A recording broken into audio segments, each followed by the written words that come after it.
অধিক বিষাক্ত হৈ পৰিছে গুৱাহাটীৰ বায়ুমণ্ডল। উদ্বেগজনকভাৱে বৃদ্ধি হৈছে বায়ুৰ মান সূচাংক। ধূলিয়ৰী বতাহত বিপৰ্যস্ত গুৱাহাটীৰ জনতা। বৃদ্ধি পাইছে শ্বাস প্ৰশ্বাসজনিত ৰোগ, ছাল চকুৰ ৰোগ। ক্ৰমাৎ বিষাক্ত হৈ পৰিছে গুৱাহাটীৰ বায়ুমণ্ডল।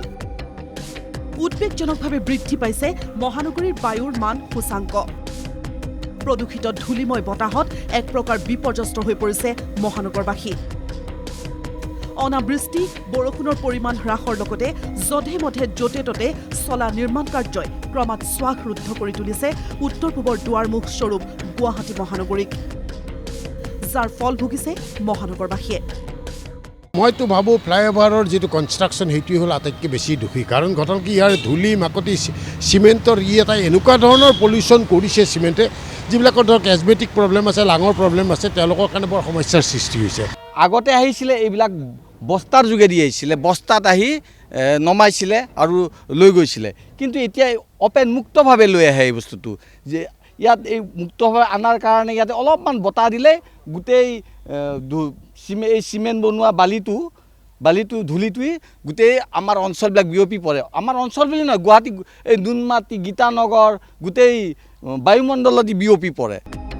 উল্লেখযোগ্য যে শেহতীয়াকৈ দিল্লীতকৈ অধিক শোচনীয় হৈ পৰিছে গুৱাহাটী মহানগৰীৰ বায়ুমণ্ডল। বিগত 7 দিনত 200তকৈ অধিক হৈছেগৈ গুৱাহাটীৰ বায়ুৰ মান সূচাংক। গুৱাহাটীবাসীক উদ্ধাৰ কৰিবৰ কাৰণে বিভিন্ন সময়ত বিভিন্ন সংগঠনৰ পৰা আমি জোৰদাৰ কৰি আছোঁ, কিন্তু চৰকাৰৰ ইয়াত দৃষ্টিগোচৰ নহয়। এতিয়া সাধাৰণ মানুহ হিচাপে আমি কি কৰিম?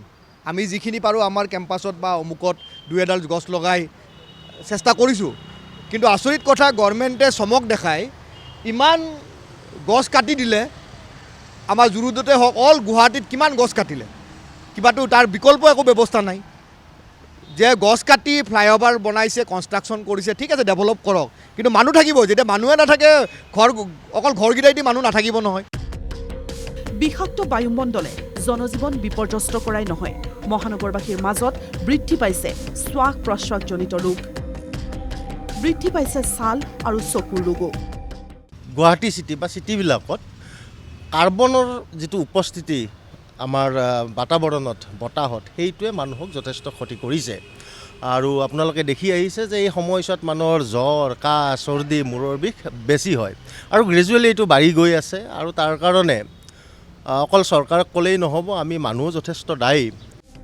আনফালে মহানগৰীৰ এই প্ৰদূষিত পৰিৱেশত ওলোৱা সোমোৱাৰ ক্ষেত্ৰত সকলোলৈ বিশেষ পৰামৰ্শ চিকিৎসকৰ।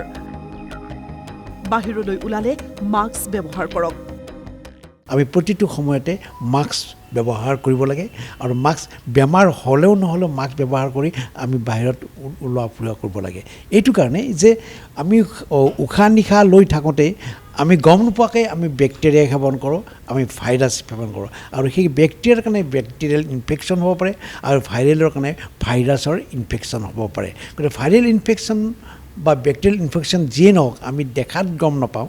গতিকে আমি গম পাওঁ যেতিয়া আমি সেৱন কৰাৰ পিছত বিভিন্ন ধৰণৰ কাহ, জ্বৰ বা বিভিন্ন ধৰণৰ ভাইৰেল ইনফেকশ্যনৰ ডিজিজ আৰু বেক্টেৰিয়েল ইনফেকশ্যনৰ ডিজিজ, বিশেষকৈ আমাৰ লাং ডিজিজ বা শ্বাস প্ৰশ্বাসজনিত যিখিনি বেমাৰ থাকে, সেই বেমাৰখিনিত আমি ভুক্তভোগী হওঁ। ভিডিঅ' জাৰ্নেলিষ্ট গণেশ কলিতা আৰু ৰাতুল ৰিয়ানৰ সৈতে গুৱাহাটীৰ পৰা কল্পজিৎ শইকীয়া আৰু বশিষ্ঠ ফুকনৰ ৰিপৰ্ট, NKTV+।